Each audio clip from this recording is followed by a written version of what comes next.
बच्चों, आज हम आपके बीच चर्चा करेंगे transference of learning experience and content, अधिगम अनुभव एवं विषय वस्तु का अंतरण। आज हम इस संदर्भ में चर्चा करेंगे कि अधिगम अनुभव शिक्षा शास्त्र के अलग अलग प्रारूप के क्षेत्र में अधिगम अनुभव एक चतुर्थ सोपान के रूप में माना जाता है। पाठ्यक्रम विकास के केंद्र में पाठ्यक्रम विकास का यह चतुर्थ सोपान है। इसके अंतर्गत छात्र एवं शिक्षक दोनों के माध्यम से अधिगम की गई विषय वस्तु पर निर्धारण की अपने अनुभवों के अनुसार पाठ्यक्रम पर आधारित होकर के शिक्षण शैलियों का निर्माण करना संभव हो पाता है। हम अपने जीवन के अंदर अनेक अवसरों पर पर्यावरण, शिक्षा व शिक्षक भूगोल की पाठ्य वस्तु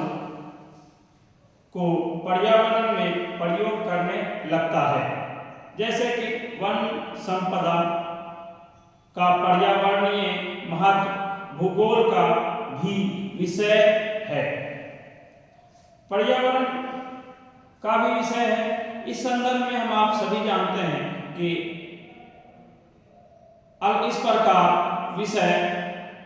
दोनों ही विषय की पाठ्यक्रम या पाठ्यवस्तु को सम्मिलित किया जा सकता है। इस पाठ्यक्रम के संदर्भ में विकास की संभावनाएं बनी रहती हैं, और जैसे विकास की संभावनाएं बनी रहती हैं, इस प्रकार शिक्षण पद्धति के अनुसार दल शिक्षण की अवधारणा का प्रयोग ज्यादा से ज्यादा लोगों के लिए प्रभावी बनाया जा सकता है, और बना करके लोगों के अंदर विषयों का पाठ्यक्रम के रूप में निर्धारित किया जा सकता है। उसका प्रयोग हम अनिवार्य रूप से करते हैं। इस प्रकार एक विषय की शिक्षण अधिगम प्रक्रिया में प्राप्त ज्ञान का समावेश काफी महत्वपूर्ण माना जाता है। हम आप अपने जीवन के अंदर शिक्षण अधिगम की प्रक्रिया को अलग अलग प्रारूप में देखते हैं, और पाठ्यक्रम के विकास को हम संभव कर पाते हैं। इसलिए कि अधिगम अनुभव विषय वस्तु का अंतरण एक और तो पाठ्यक्रम का विकास,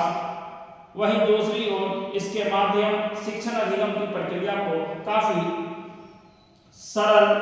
एवं महत्वपूर्ण और महत्वोपयोगी बनाने का कार्य करता है। पाठ्यक्रम विकास के इस सोपान में संपन्न होने वाली अलग प्रकार की प्रक्रियाएं वो निम्न हैं, जिसको हम आप ट्रांसफरेंस ऑफ एजुकेशनल एम्स के नाम से जानते हैं। शैक्षिक उद्देश्य का अंतरण, जिसको हम आप ट्रांसफर ऑफ एजुकेशनल एम्स के नाम से जानते हैं। शैक्षिक उद्देश्य का अंतरण, शैक्षिक उद्देश्य का अंतरण यह है हम जब शिक्षण व्यवस्था से व्यवस्थित होते हैं तो उस संदर्भ में शिक्षण शैलियों का हम आप निर्माण करते हैं, और शिक्षण शैलियों का जैसे ही हम आप निर्माण करते हैं तो निर्माण करने के क्षेत्र में हम आप बहुत सारी महत्वाकांक्षी नियमों का पालन करते हैं। उनमें से शैक्षिक उद्देश्यों का अंतरण भी माना जाता है। शैक्षिक उद्देश्यों के अंतरण के कारण भी पाठ्यक्रम को सुचारू रूप से या पाठ्यक्रम का विकास संभव किया जा सकता है। जैसे हिंदी भाषा में वाचन, पठन एवं लेखन कौशलों का विकास उद्देश्य को निर्धारित किया जाता है। उसी टाइप से हम हिंदी, अंग्रेजी, संस्कृत भाषाई कक्षा में बहुत सारी चीज़ों को हम आप संबंधित करते हैं, और जैसे ही हम आप संबंधित करते हैं, संबंधन करने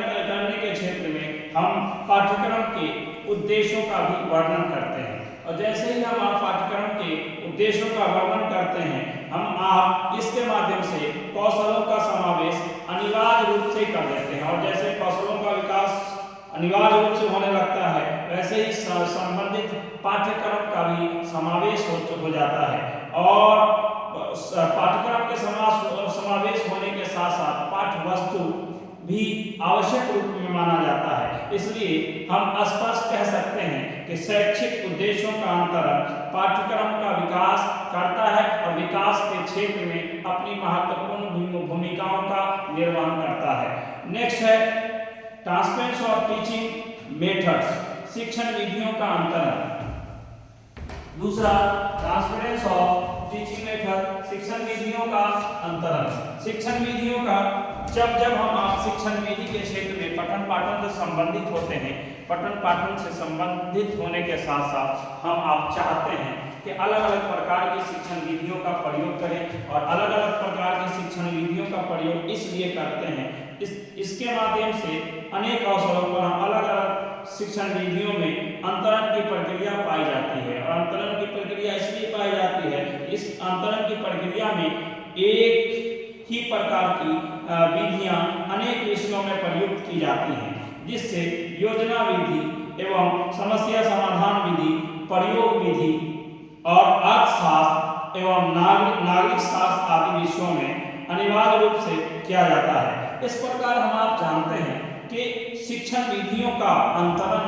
शिक्षण विधियों का जो अंतरण होता है वो पाठ्यक्रम का अनिवार्य रूप माना जाता है। पाठ्यक्रम का अनिवार्य रूप इसलिए माना जाता है कि इस संदर्भ में हम आप शिक्षण विधियों का अंतरण करके पाठ्यक्रम का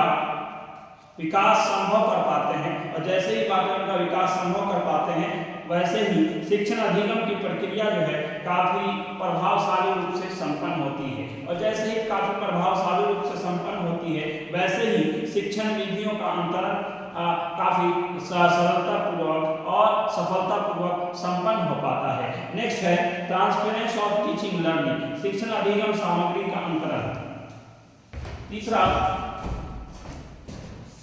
है transference of teaching learning methods,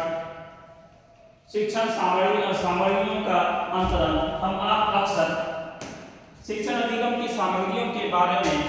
अक्सर चिंताजनक स्थिति में होते हैं कि शिक्षण विधियों का हम प्रयोग जैसे करते हैं वैसे शिक्षण विधियों का प्रयोग करने के साथ साथ हम शिक्षा के क्षेत्र में अलग अलग प्रारूप को अपनाते हैं, और अलग अलग प्रारूप को अपनाने के संदर्भ में हम आप शिक्षण अधिगम की सामग्री का अंतरण करना चाहते हैं, और शिक्षण अधिगम सामग्री के प्रयोग के माध्यम से हम आप प्रत्येक पाठ्यक्रम में दिशा निर्देशन प्रदान करते हैं, और दिशा निर्देशन प्रदान करने के संदर्भ में हम आप अक्सर चिंताजनक स्थिति में होते हैं, और चिंताजनक स्थिति में इसलिए होते हैं कि इसके माध्यम से हम शिक्षा व्यवस्था को व्यवस्थित कर पाते हैं, और शिक्षा व्यवस्था को व्यवस्थित इसलिए करते हैं कि इसके क्षेत्र में हम आप चार्ट का प्रयोग करते हैं। जैसे अर्थशास्त्र विषय को ले लीजिए, इसके अंतर्गत इसका क्या है प्रयोग विज्ञान एवं गणित के क्षेत्र में भी किया जाता है, इसलिए कि विज्ञान, गणित एवं अर्थशास्त्र ये एक ऐसा विषय माना जाता है जिसमें पाठ्यक्रम निर्मित किया जाएगा तो चार्ट शिक्षण अधिगम सामग्री के रूप में तीनों विषयों का सम्मिलन, तीनों विषयों को सम्मिलित किया जा सकता है। इसलिए कि हम आप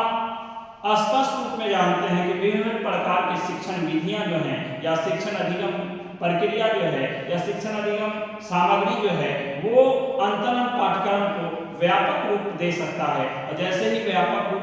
देता है वैसे ही शिक्षण अधिगम की प्रक्रिया को सुचारू रूप से चलाने में काफी सहयोग मिलता है, और जैसे ही सुचारू रूप से चलाने में काफी सहयोग मिलता है वैसे ही हम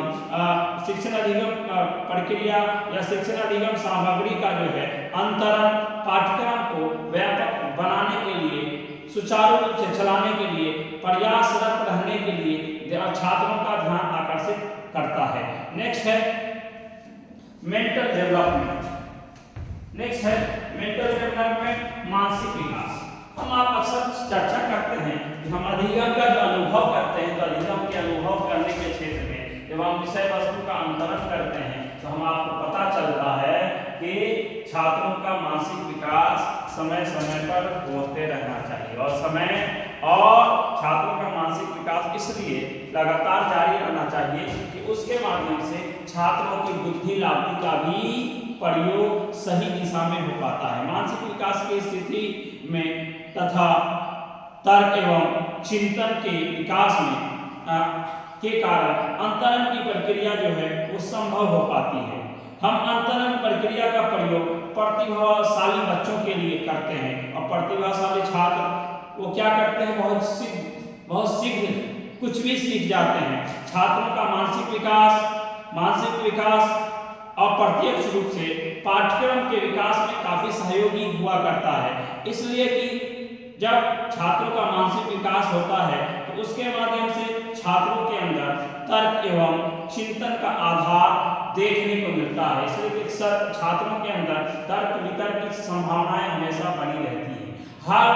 जो छात्र जिज्ञासु होता है और व्यापक होता है, वो चाहता है कि अपने शिक्षकों से कुछ नई नई बातें सीखें, और नई बातें सीखने के क्रम में वो क्या करता है, वो चिंतन मनन की प्रक्रिया को अपनाता है, लॉजिकल थिंकिंग और रीजनिंग के दिशा निर्देशन में चलता है और पाठ्यक्रम के विकास की प्रक्रिया को सुचारू रूप से वो संपन्न करता है। नेक्स्ट है ब्रॉडनेस ऑफ नॉलेज, ज्ञान की व्यापकता। हम आप अक्सर ज्ञान के क्षेत्र में काम करते हैं और ज्ञान के क्षेत्र में जैसे ही हम आप काम करते हैं उस क्षेत्र में हम ज्ञान की अवधारणाओं को, नॉलेज के कंसेप्ट को हम बदलना चाहते हैं। और हर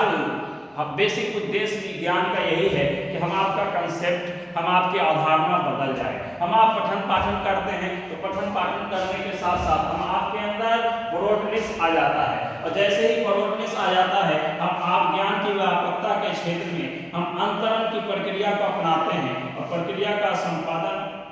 ज्ञान के माध्यम से करते हैं, और ज्ञान हम आपकी व्यापकता की वास्तविक स्थिति के द्वारा ही संपन्न हो पाता है। और हम आप अक्सर इस बात की ओर, शिक्षक भी एक विषय का व्यापक रूप का ज्ञान देता है। जब वो छात्रों को ज्ञान देता है, छात्रों की बहुत सारी समस्याएं समाधान में बदलती हैं, और जैसे छात्रों की समस्याएं समाधान में बदलती हैं, छात्रों की अपूर्ण ज्ञान की स्थिति सफल अंतरण के रूप में प्रक्रिया के अधीन चलती रहती है। इसलिए हम आप कह सकते हैं कि दूसरे विषय में इसका समायोजन नहीं कर सकता है, इसलिए कि ज्ञान के अंदर जो हमेशा एक व्यापकता बनी रहती है, और जैसे ही व्यापकता बनी रहती है वैसे ही हम आप अपने ज्ञान को व्यापकता के क्षेत्र में काम करते हैं, और व्यापकता के क्षेत्र में हम आप चाहते हैं कि पाठ्यक्रम का विकास सदा होता रहे। जैसे जैसे पाठ्यक्रम का विकास होता है वैसे वैसे हम आपके अंदर सीखने समझने की,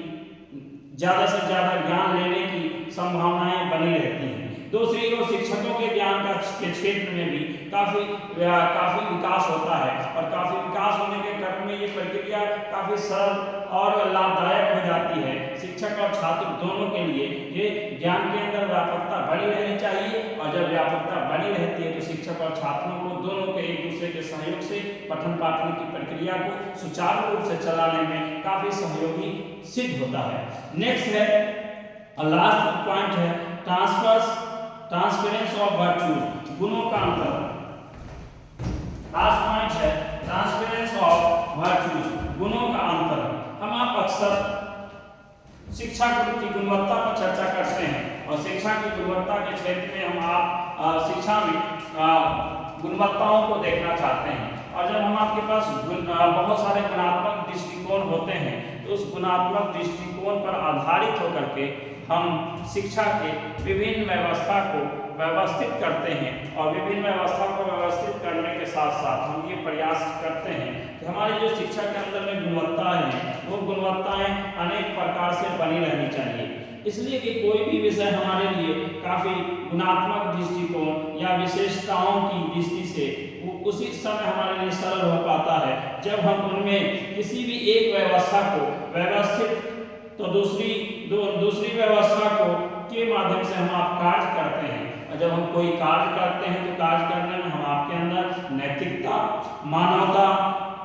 किसी एक व्यवस्था या फिर एक सामाजिकता से संबंधित हम आपके अंदर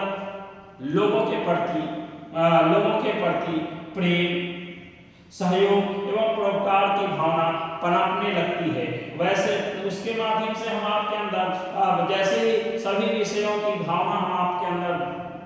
भरती है, वैसे वैसे हम सारे विषय वस्तु में हमारी रुचि बढ़ने लगती है, और जैसे अलग अलग विषयों में हमारी रुचि बढ़ने लगती है वैसे वैसे हम आप अपने जीवन के अंदर विकास से संबंधित होने लगते हैं, और जैसे हम आप विकास से संबंधित होते हैं तो हम आप अपने जीवन की हर प्रकार की समस्याओं का समाधान करते हैं, और जैसे ही हम हर प्रकार की समस्याओं का समाधान करते हैं तो उससे संबंधित होकर के हम आपके पास उपाय